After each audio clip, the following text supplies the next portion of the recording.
Can one voice change the destiny of a nation? This is the story of Patrice Lumumba, a young Congolese leader whose dream of independence captured the hopes of millions during one of Africa's defining moments. At the African Archive, we bring African history to life through the people who lived it. If you enjoy thoughtful, well-researched documentaries like this, please subscribe and join us as we uncover the stories that shaped our continent.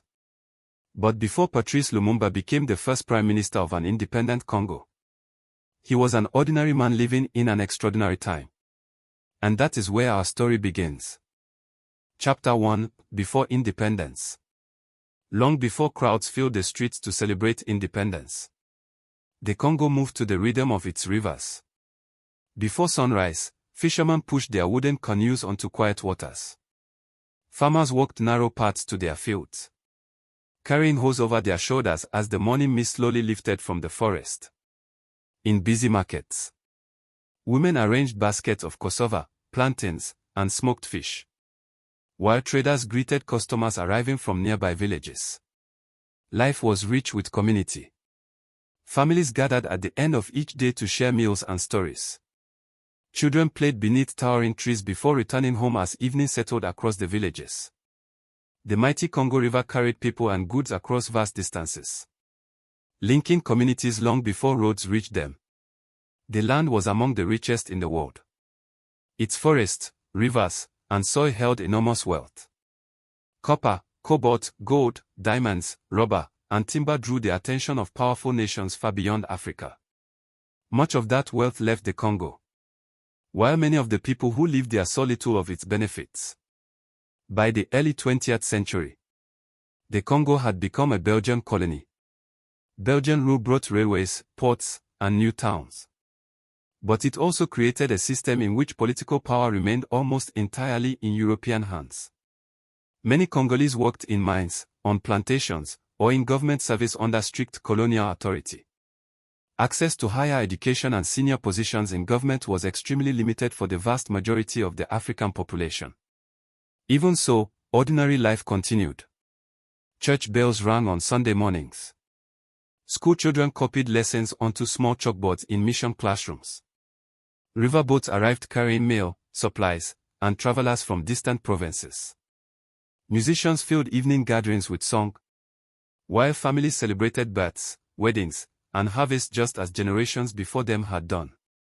As the years passed, however, quiet questions began to spread. Why should a land so rich remain so unequal? Why were decisions about the Congo made by people far away? What would it mean for Congolese men and women to govern themselves? These conversations could be heard in markets, classrooms, churches, offices, and along the riverbanks. They were spoken carefully at first, but they grew louder with each passing year. Among the young Congolese finding his place in this changing world was Patrice Lumumba. Born on July 2, 1925, in the village of Onalua, in what is now the Democratic Republic of the Congo, Lumumba grew up during a time when opportunities for educated Congolese were slowly expanding. Even as colonial rule remained firmly in place, he attended school, developed a love of reading, and later found work as a postal clerk. Like many young men of his generation, he was learning to navigate a society that offered responsibility without equal rights. At the time, there was little to suggest that his name would one day be known around the world. He was one of many Congolese hoping to build a better future through hard work, education, and determination. But across Africa, change was already underway. One nation after another was beginning to demand its independence. Before long, those winds of change would reach the Congo. And when they did, Patrice Lumumba would find his voice. Chapter 2. A voice emerges. By the 1950s, change was beginning to spread across Africa. Countries that had lived under colonial rule for generations were demanding the right to govern themselves. From North Africa to West Africa, new leaders were calling for freedom. People in the Belgian Congo listened closely, wondering when their own time would come. In towns and cities across the colony, life was changing. More Congolese were finding work in offices, businesses, and public services. Schools were educating a growing number of young people, though opportunities remained limited. Newspapers, churches, and community groups became places where people shared ideas about the future of their country. Patrice Lumumba was one of those young men. He worked as a postal clerk, where he became known for his intelligence and strong work ethic. Later, he worked in the beer trade, a job that allowed him to travel, meet people from different backgrounds, and hear their concerns. Wherever he went, he listened as much as he spoke. Lumumba loved books. He read widely about history, politics, and the struggles of other nations seeking independence. He believed that education could help people understand their rights and imagine a different future. As he learned more about the world, he also began thinking more deeply about the future of the Congo. Before long, he was speaking in public. His speeches were clear and direct. He spoke about unity, dignity, and the right of Congolese people to govern their own country. He urged people to look beyond ethnic and regional differences and to see themselves as one nation with a shared future. Many people were inspired by his words. They saw a speaker who talked about hope instead of fear. Workers, students, traders, and civil servants gathered to hear him whenever they could. His message spread quickly because it spoke to the hopes of ordinary people. In 1958, Lumumba helped found the movement National Congolese, or the Congolese National Movement. Unlike many political groups at the time, the party welcomed people from different regions and communities. Its goal was simple but ambitious: an independent Congo united as one nation. That same year, Lumumba traveled to Accra, Ghana, to attend the All-African People's Conference. There, he met leaders and activists from across the continent who shared the dream of African independence. The conference strengthened his belief that the Congo's future should be decided by its own people, not by a colonial government thousands of miles away. Back home, calls for independence grew louder. Public meetings became larger. Newspapers carried more stories about politics. Conversations that had once been held quietly now filled homes, markets, and street corners. More and more Congolese believed that change was no longer a distant dream. The Belgian government could see that the country was changing. The question was no longer whether the Congo would become independent. The question was how, and how soon. For Patrice Lumumba, the moment he had been preparing for was drawing near. Soon, he would stand before his people not as a campaigner, but as the leader of a nation about to be born. Chapter 3. A Nation is Born. The morning of June 30, 1960, felt different. Across the Congo, people woke with a sense that history was being made. In cities, towns, and villages, families gathered around radios. Others filled streets and public squares, waiting to celebrate the birth of an independent nation. For the first time in generations, the Congo would govern itself. Flags were raised as bands played music and crowds cheered. People embraced one another, sang songs, and danced in celebration. Many believed they were witnessing the beginning of a brighter future for their children. In the capital, Leopoldville, leaders from the Congo and Belgium gathered for the official independence ceremony. King Baudouin of Belgium spoke first, praising Belgium's role in the Congo's past. Then, in a speech that was not originally scheduled, Prime Minister Patrice Lumumba rose to speak. His words would soon be heard around the world. Lumumba reminded those gathered that independence had not been given freely. It had been won through years of struggle and sacrifice by the Congolese people. In one of the most remembered lines from his speech, he declared, "We have known ironies, insults, blows that we endured morning, noon, and night because we were Negroes." For many Congolese listening that day, his words gave voice to experiences that had long gone unspoken. He spoke not only to the leaders in the room, but also to the workers, farmers, teachers, traders, and families who had lived under colonial rule. The celebrations continued long into the night. Children waved small flags through crowded streets. Musicians filled the air with song. Churches offered prayers of thanksgiving. Across the country, people looked ahead with hope, believing that independence would bring opportunity, dignity, and a greater say in their own future. But beneath the celebration, serious challenges remained. The Congo was a vast country with hundreds of communities, many languages, and limited experience in self-government after decades of colonial rule. Much of the economy, the military, and the civil service still depended on systems created during Belgian rule. Only days after independence, signs of trouble began to appear. Some soldiers in the National Army mutinied, demanding better treatment and African leadership. Fear spread through parts of the country. Belgian troops returned, saying they were protecting their citizens, while political tensions grew more serious with each passing day. For ordinary families, the excitement of independence quickly gave way to uncertainty. The songs of celebration had not yet faded. But already, the future they had imagined was beginning to change. The Congo had won its freedom. Now it faced the far more difficult task of holding that freedom together. Chapter 4. A Nation in Crisis. The joy of independence faded faster than anyone expected. Only days after June 30, 1960, uncertainty spread across the Congo. Soldiers in the National Army mutinied, demanding better pay, and African officers to replace their Belgian commanders.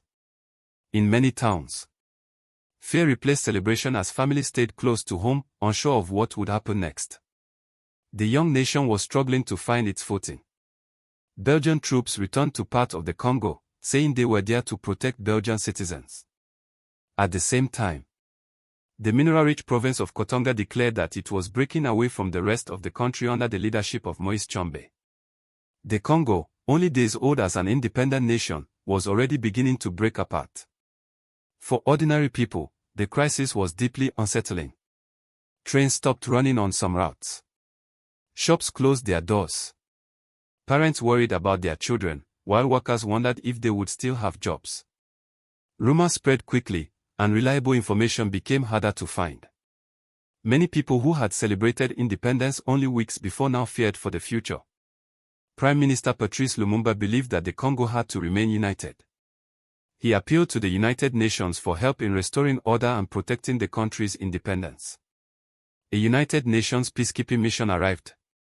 But disagreements soon emerged over what the mission could and could not do. As the crisis deepened, the Congo also became caught in the growing tensions of the Cold War, with world powers closely watching every development. The political situation grew more unstable. President Joseph Kasavubu announced that Lumumba had been removed as prime minister. Lumumba rejected the decision, saying it was unconstitutional. Soon afterward, Colonel Joseph Desire Mobutu, then head of the army, announced that he was taking control of the government. The country now had competing claims to power, and many Congolese no longer knew who was truly in charge. Amid the confusion, Lumumba's freedom became increasingly restricted. United Nations troops guarded some areas where he stayed, while political pressure around him continued to grow. Supporters tried to reach him, and opponents watched his every move. The future of the Congo seemed to depend on decisions being made both inside and outside the country. In late November 1960, Lumumba left the capital, hoping to reach Stanleyville, where many of his supporters remained. He never made it. He was captured by soldiers loyal to Mobutu and placed under arrest. Photographs of his capture were published around the world. Many Congolese saw the images with disbelief. Only months earlier, he had stood before the nation as its first prime minister. Now he was a prisoner. 4 families across the Congo. The promise of independence felt farther away than ever. The nation they had celebrated was now divided by political conflict, military struggle, and foreign involvement. The hope that had filled the streets in June had been replaced by uncertainty. And for Patrice Lumumba, the hardest days of his life were still to come. Chapter 5. The silence that followed. After his capture, Patrice Lumumba was held under guard as the political crisis continued. Many Congolese did not know where he was or what would happen to him. News traveled slowly, and rumors spread quickly. Families gathered around radios and newspapers, hoping for reliable information. Across the country, uncertainty became part of everyday life. Lumumba was first imprisoned near Tisville. Then, on January 17, 1961, he was flown to Katanga, the province that had broken away from the Congo. There, he was handed over to Katangan authorities. Later that same day, Patrice Lumumba was executed along with two of his closest political allies, Maurice Mpolo and Joseph Okito. The news did not become public right away. For weeks, there was confusion about what had happened. Official statements were incomplete and often misleading. Many people continued to hope that Lumumba was still alive. The truth emerged slowly. In the years that followed, investigations and historical research showed that Belgian officials were involved in events surrounding his transfer and death. The role of other international actors during the Congo crisis has also been widely studied and remains the subject of historical research and debate. What is clear is that Lumumba's death became one of the defining events of the early Cold War in Africa. For ordinary Congolese, the loss was deeply personal. Some remembered hearing him speak during the days of independence. Others had believed that he represented the possibility of a united Congo. Whether they agreed with all of his ideas or not, many understood that the country had lost one of its most important leaders at a moment when it needed stability most. Life moved forward, but the wounds remained. Families continued to work. Children returned to school. And markets slowly reopened. Yet the violence and political uncertainty of the Congo crisis touched countless lives. Communities were divided. Many people were forced from their homes, while others struggled to understand how the joy of independence had turned into conflict so quickly. Patrice Lumumba was only 35 years old when he died. His time as prime minister had lasted just a few months. Yet his words, his vision of an independent and united Congo, and the circumstances of his death ensured that his name would be remembered far beyond his own generation. His voice had been silenced. But the questions he had raised about freedom, unity, and self-government did not disappear. They would continue to shape the history of the Congo and the history of Africa for decades to come. Chapter 6. What remains? The Congo did not stop with the death of Patrice Lumumba.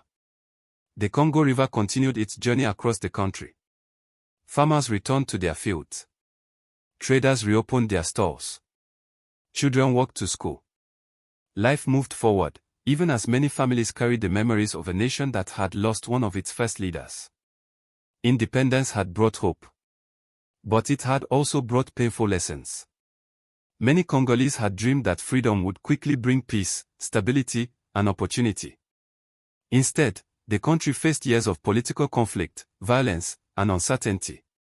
For ordinary people, the work of building a nation proved far more difficult than winning independence. Patrice Lumumba's life was short. He served as prime minister for only a few months. Yet his words and his vision reached far beyond his own lifetime. Across Africa, many remembered him as a leader who believed that every nation had the right to govern itself without outside control. His story also became a reminder of how difficult independence could be. Many African countries were gaining their freedom during the same period. They faced enormous challenges. Building new governments, uniting diverse communities, and finding their place in a world divided by the Cold War. Lumumba's experience reflected many of those struggles. History has continued to examine his life. Researchers have studied speeches, government records, eyewitness accounts, and official investigations to better understand the events that led to his death. Over time, new evidence has helped answer some questions, while others remain the subject of careful historical debate. In 2022, more than 60 years after his death, one of Patrice Lumumba's remaining physical remains, a tooth kept in Belgium, was returned to the Democratic Republic of the Congo. For many Congolese, the ceremony was a moment to honor his memory and reflect on a painful chapter in their nation's history. Today, Lumumba's name can be found on schools, streets, public buildings, and monuments. Students continue to read his speeches. Historians continue to study his life. His story is remembered not only in the Democratic Republic of the Congo, but across Africa and around the world. Yet perhaps his greatest legacy is not found in monuments. It is found in the belief that a nation's future should be shaped by its own people. It is found in every generation that continues to value freedom, unity, dignity, and the right to determine its own path. Patrice Lumumba did not live to see the future he hoped for. But the questions he raised about independence, justice, and national unity continue to matter today. His story reminds us that history is not only made by presidents and governments. It is carried forward by ordinary people. By the families who endure hardship. The workers who rebuild their communities. The students who learn from the past. And the citizens who continue the unfinished work of building their nation. That is what remains.